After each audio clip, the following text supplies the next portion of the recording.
on the 1985 Chevrolet Silverado or C10. The door gaps, we're setting the door gaps and stuff, so you always start on the rear, of the cab. That's your fixed reference. So your cab is not going to move. All the other panels are adjustable doors all the way up to the front. The fender, hood, radiator support, all that stuff is adjustable. But the problem today is this gap there, and a few more issues with the door. This is a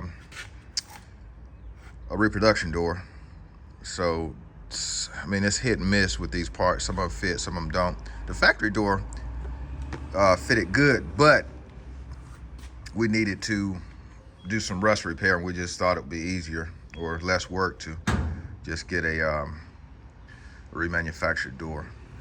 But as I say, some of these doors will fit good, some of them won't. Right here, it won't align. And we've done everything, and it's just the shape of the door. That's just how it's shaped in that particular area. But the rest of the door aligns like it should, but this part won't. So what I've done is I've done some surgical incisions. So cut it here along the body line, and I've shaved it off here to separate the two panels, because you have them pinch welded together. The basically the inner structure, then the skin. I've separated them. So what I'll do now is I'm gonna show you how it moves. I don't know if you can see it, but it moves a pretty good ways up. It's moving all the way up here, but that's why I just wanted to spread it out as far as I can, the transition, so we won't have to use as much filler when we skim it and block sand it. So I'm just gonna put it where it needs to be in reference to the door and just weld it. And what I do to close my gaps is I will take a welding rod, whatever thickness, and just, weld it down the door and close the gap, grind it, and then you have the nice radius of this rod, and then you'll filler for your weld when you MIG it or TIG it or whatever. Then you just grind it off flat with the surface of the fender or whatever panel, and it gets a nice transition. You can even, if you had to, you can grind off the backside to actually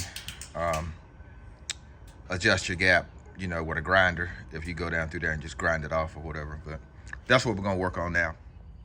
I've tacked the skin right here to move it out, and you can see the gap between it, the outer and the inner.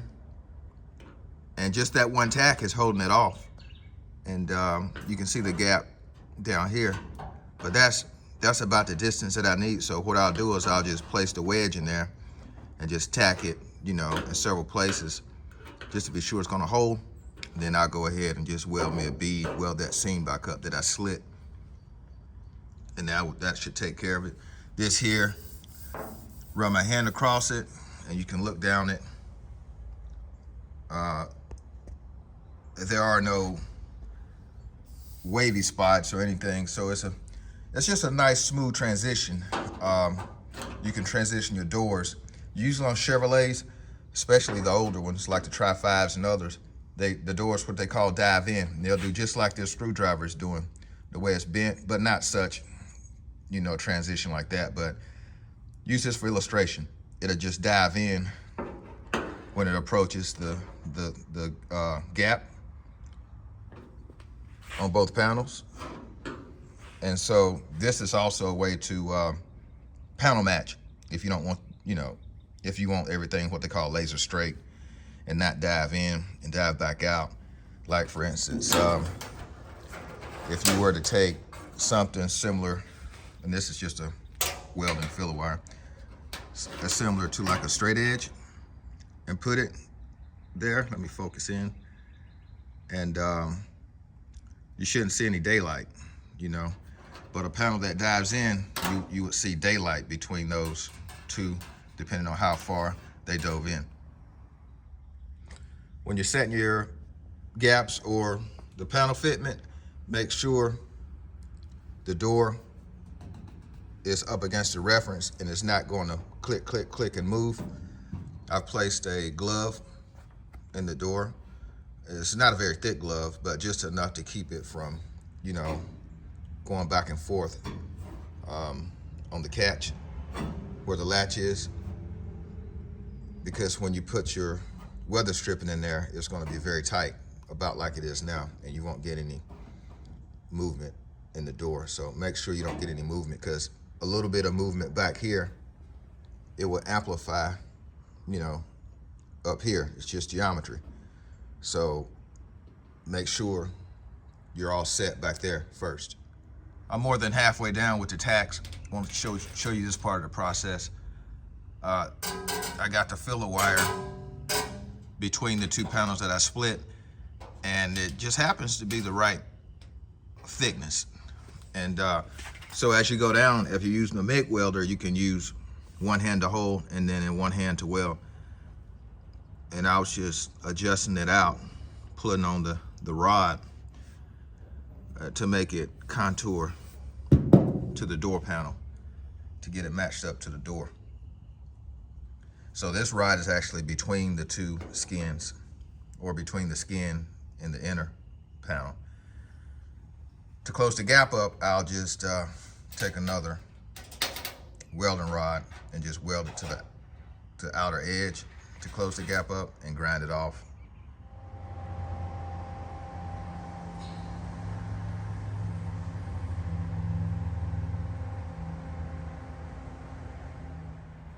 Here's where we are now. It's been welded in completely, and the gap has been closed up. Need to go in here and you can try to file that all the way down or grind it all the way down, but it's no real reason to, as long as this part is even with the door. Just skim it and you should be good to go.